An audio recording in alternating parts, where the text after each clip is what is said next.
Subscribe कीजिए reasoning के फंडे को और वीडियो को लाइक कीजिए, वीडियो को शेयर कीजिए। नमस्कार दोस्तों, स्वागत है आपका रीजनिंग के फंडे में। दोस्तों, उत्तर प्रदेश 69,000 शिक्षक भर्ती के ऑनलाइन फॉर्म भरे जाने स्टार्ट हो गए हैं।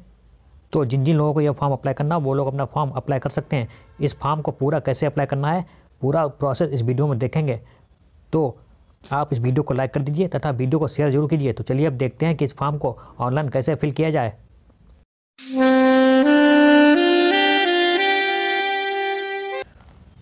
तो जैसे ही आप वेबसाइट पर जाते हैं, आपके सामने ये वाली विंडो ओपन होकर आती है। यहाँ पर सबसे पहले देखिए स्टेप 1 में लिखा हुआ है आवेदन पत्र भरने हेतु महत्वपूर्ण दिशा निर्देश। तो इस पर क्लिक करेंगे तो आपके सामने ये वाली विंडो ओपन होकर आती है। यहाँ पर यह कुछ दिशा निर्देश दे रखे हैं। सबसे पहले विज्ञप्ति, फिर देखिए रजिस्ट्रेशन का प्रारूप यानी कि कैसा रजिस्ट्रेशन का पेज होगा, उसका देखिए परिचालन हेतु तकनीकी ऑपरेशनल दिशा निर्देश, फिर मार्गदर्शी सिद्धांत, फिर शासनादेश। तो इन सबको आप एक एक करके डाउनलोड करके पढ़ लीजिएगा।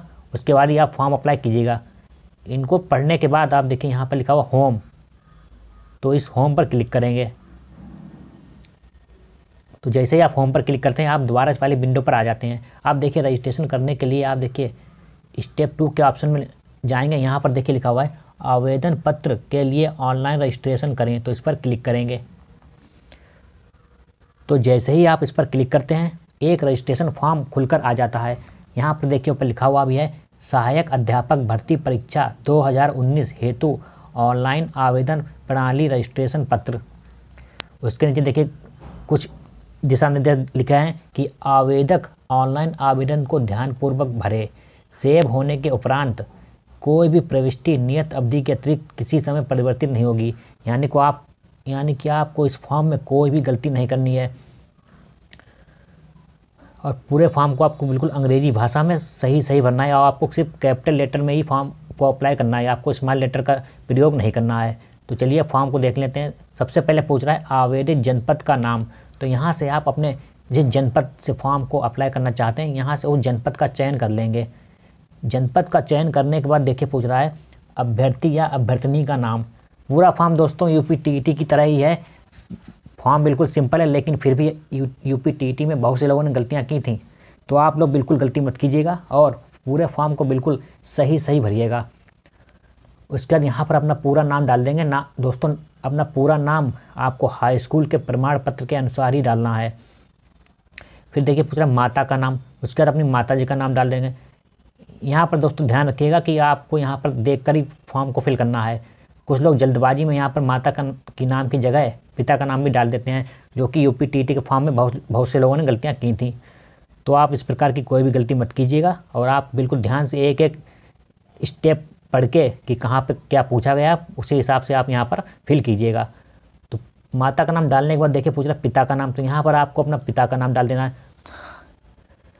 आपको अपनी माता जी का नाम और अपने पिताजी का नाम, तीनों नाम आपको हाई स्कूल के प्रमाण पत्र के अनुसार ही डालने हैं। फिर देखिए पूछ रहा है गृह जनपद का नाम व पता, थाना तथा पिन कोड सहित। तो आपका जो भी परमानेंट एड्रेस हो वो यहाँ पर डाल देंगे। सबसे पहले आपने गांव या मोहल्ले का नाम, फिर कौन सी पोस्ट लगती है उस पोस्ट का नाम, फिर आपके एरिया का कौन सा थाना लगता है फिर थाने का नाम, फिर अपना डिस्ट्रिक्ट का नाम, फिर उसके पिन कोड का नाम। पूरा पता आपको इस प्रकार से ही फिल करना है। फिर देखिए पूछ रहा है पत्र व्यवहार का पूर्ण पता, थाना तथा पिन कोड सहित। तो यहाँ पर अपने पत्र व्यवहार का पूरा पता डाल देंगे। अगर दोनों पता सेम है तो दोनों बॉक्स में अलग अलग वही एक ही पता यहाँ पर डाल देंगे। अगर दोनों पता अलग अलग हैं तो गृह जनपद का पता इस वाले बॉक्स में और पत्र व्यवहार का पता इस वाले बॉक्स में डाल देंगे। फिर देखिए उसके बाद पूछ रहा है मोबाइल नंबर। यहाँ पर आपको अपना मोबाइल नंबर डाल देना है। फिर देखिए पूछ रहा है 6ठे नंबर पर विवाहित महिला अभ्यर्थिनी के पति का नाम। तो जो महिलाएं शादीशुदा हैं वो अपने पति का नाम यहाँ पर डाल देंगी। फिर देखिए पूछ रहा है जन्म तिथि हाई स्कूल प्रमाण पत्र के अनुसार।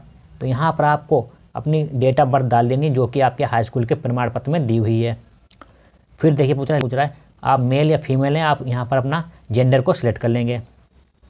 उसके बाद पूछ रहा है वर्ग यहाँ पर आप जो भी कैटेगरी में आते हैं जनरल, SC, ST, OBC, आप यहाँ से अपनी कैटेगरी को सिलेक्ट कर लेंगे।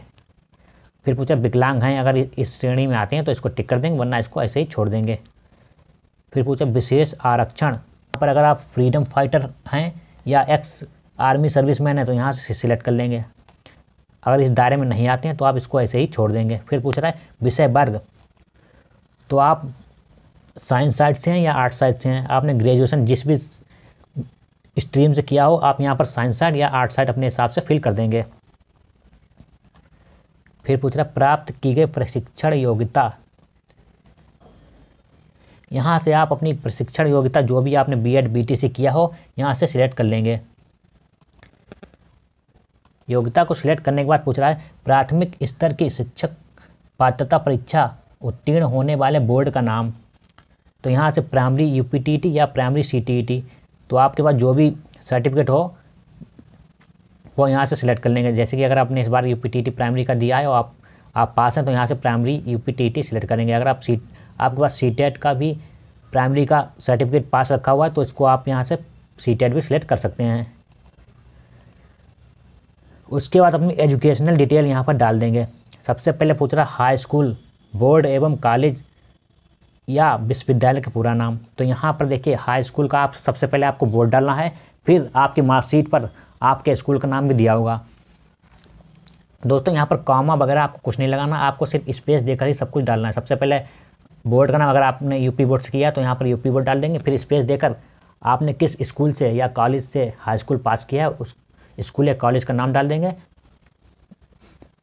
जो कि आपकी मार्कशीट में दिया हुआ है। उसके बाद हाई स्कूल उत्तीर्ण होने का वर्ष, तो आपने किस वर्ष हाई स्कूल पास किया। उसके बाद अनुक्रमांक, तो यहाँ पर आप हाई स्कूल का रोल नंबर डाल देंगे। फिर पूछ रहा है प्रमाण पत्र क्रमांक यानी सर्टिफिकेट नंबर, तो दोस्तों यहाँ पर सर्टिफिकेट नंबर आपको यहाँ पर डाल देना है। पत्र क्रमांक डालने के बाद यहाँ पर पूछ रहा है अंक पत्र क्रमांक, दोस्तों इन दोनों चीज़ों को बिल्कुल सही से भरिएगा, क्योंकि यहाँ पर कुछ लोग बहुत लोग गलतियाँ कर देते हैं कि यहाँ पर अंक पत्र क्रमांक यहाँ पर डाल देंगे या प्रमाण पत्र क्रमांक यहाँ पर डाल देंगे, फिर उनकी गलतियाँ हो जाती हैं। तो आप बिल्कुल ध्यान से पढ़कर ही यहाँ पर जहाँ पर जो चीज़ पूछी गई है वही आप यहाँ पर डालिएगा। जल्दबाजी करने की कोई ज़रूरत नहीं है, आप बिल्कुल ध्यान से इस फॉर्म को फिल करिएगा। फिर देखिए पूर्णांक, तो हाई स्कूल का पूर्णांक, फिर आपने हाई स्कूल में कितने नंबर प्राप्त किए हैं वो यहाँ पर डाल देंगे। इसी प्रकार इंटरमीडिएट की पूरी डिटेल यहाँ पर डाल देंगे। फिर देखिए पूछ रहा है स्नातक, तो यहाँ पर आपने जिस किसी भी यूनिवर्सिटी से ग्रेजुएशन पास किया है उस यूनिवर्सिटी का नाम यहाँ पर डाल देंगे। फिर किस वर्ष आपने ग्रेजुएशन पास किया उसका वर्ष डाल देंगे। फिर यहाँ पर उसका रोल नंबर, फिर प्रमाण पत्र क्रमांक, अगर प्रमाण पत्र क्रमांक नहीं है तो यहाँ पर NA लिख सकते हैं। फिर अंक पत्र क्रमांक यहाँ पर डाल देंगे, फिर पूर्णांक, फिर आपने ग्रेजुएशन में कितने नंबर प्राप्त किए वो डाल देंगे। उसके बाद यहाँ पर देखिए बीएड वालों के लिए आपने किस यूनिवर्सिटी से बीएड किया है वो यहाँ पर डाल देंगे। फिर किस वर्ष आपने बीएड पास किया वो यहाँ पर डाल देंगे। फिर देखिए पूछ रहा है अनुक्रमांक, यहाँ पर अपना बीएड का रोल नंबर डाल देंगे।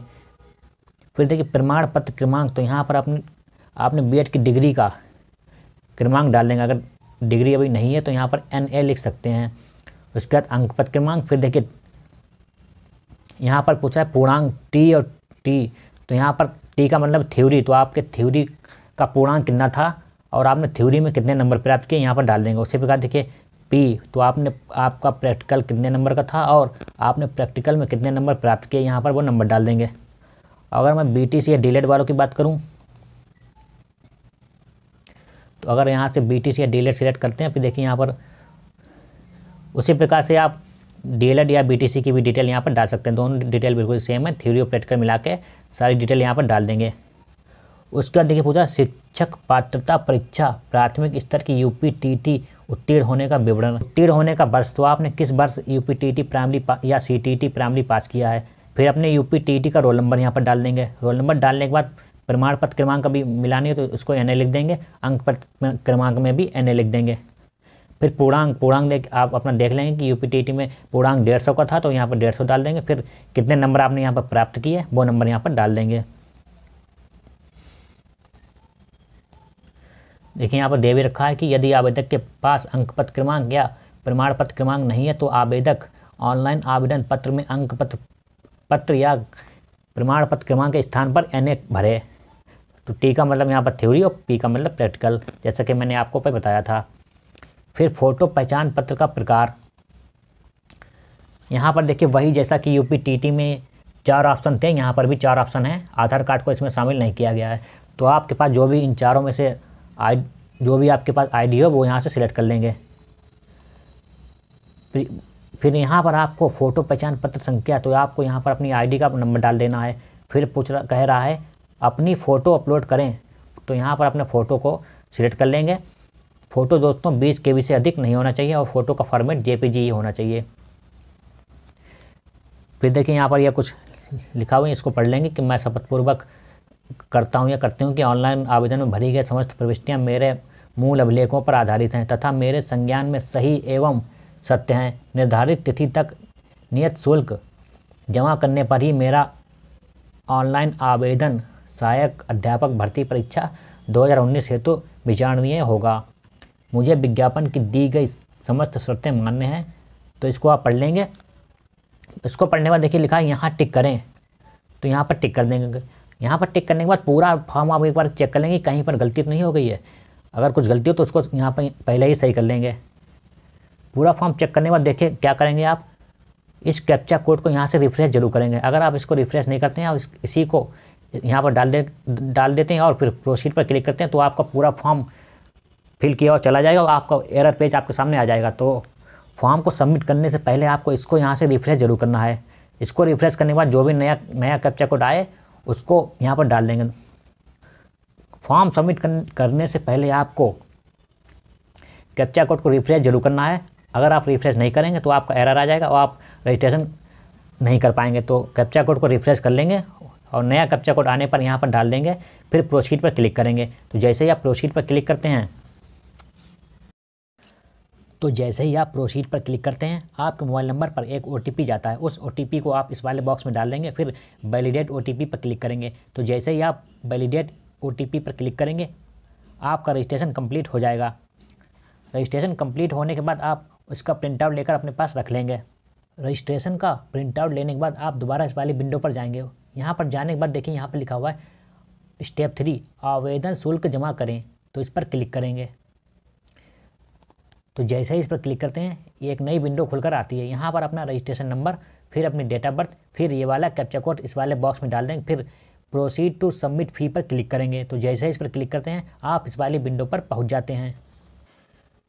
तो इस वाली विंडो पर पहुँचने के बाद आपके सामने 3 प्रकार के माध्यम आते हैं जिनके माध्यम से आप फ़ीस जमा कर सकते हैं। आप क्रेडिट कार्ड, डेबिट कार्ड या नेट बैंकिंग, तीनों में से किसी भी माध्यम से अपनी फ़ीस जमा करना चाहें तो जमा कर सकते हैं। अगर आप डेबिट कार्ड से फ़ीस जमा करना चाहते हैं तो आप डेबिट कार्ड पर क्लिक करेंगे। तो फिर देखिए यहाँ से आप अपना डेबिट कार्ड को सिलेक्ट करेंगे। आपके debit card visa debit card है, मास्टर डेबिट कार्ड है या रुपए डेबिट कार्ड है, जो भी आपका डेबिट कार्ड हो उसको यहाँ से सिलेक्ट कर लेंगे। फिर उस कार्ड की पूरी डिटेल यहाँ पर डाल देंगे।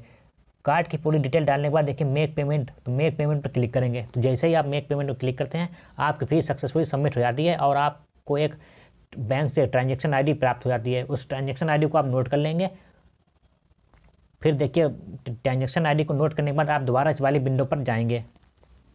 फ़ीस जमा करने के बाद आपको इस वाली विंडो पर जाना है और देखिए लिखा हुआ स्टेप 4 अपना भरा हुआ आवेदन प्रिंट करें। तो आपको इस स्टेप 4 को फ़ीस जमा करने के बाद पूरा जरूर करना है। अगर आपने फ़ीस जमा कर दी और इस स्टेप 4 को पूरा नहीं किया तो आपका फॉर्म इनकम्प्लीट माना जाएगा। तो फ़ीस जमा करने के बाद आप स्टेप 4 पर लिखा हुआ है अपना भरा हुआ आवेदन पत्र प्रिंट करें, तो इस पर क्लिक करेंगे। तो जैसे ही इस पर क्लिक करेंगे ये वाली विंडो खुलकर आएगी। यहाँ पर सबसे पहले अपना रजिस्ट्रेशन नंबर, फिर अपनी डेट ऑफ बर्थ, फिर बैंक से जो ID आपको प्राप्त हुई है वो ID यहाँ पर डाल देंगे। फिर ये वाला कैप्चा कोड इस वाले बॉक्स में डाल देंगे। फिर प्रोसीड पर क्लिक करेंगे। तो जैसे ही आप प्रोसीड पर क्लिक करेंगे आपका फाइनल प्रिंट आउट आपके सामने आ जाएगा जिसमें आपका रजिस्ट्रेशन नंबर और पूरी डिटेल और आपकी बैंक से प्राप्त ट्रांजेक्शन ID भी लिखी होगी, वही आपका फाइनल प्रिंट होगा। तो इस बात का आप ध्यान रखिए कि फ़ीस जमा करने के बाद आपको स्टेप 4 वाला ऑप्शन ज़रूर करना है और आपको अपना फाइनल प्रिंट जरूर निकालना है, तभी आपका फॉर्म कंप्लीट माना जाएगा। तो इस वीडियो को देखने के लिए बहुत बहुत धन्यवाद।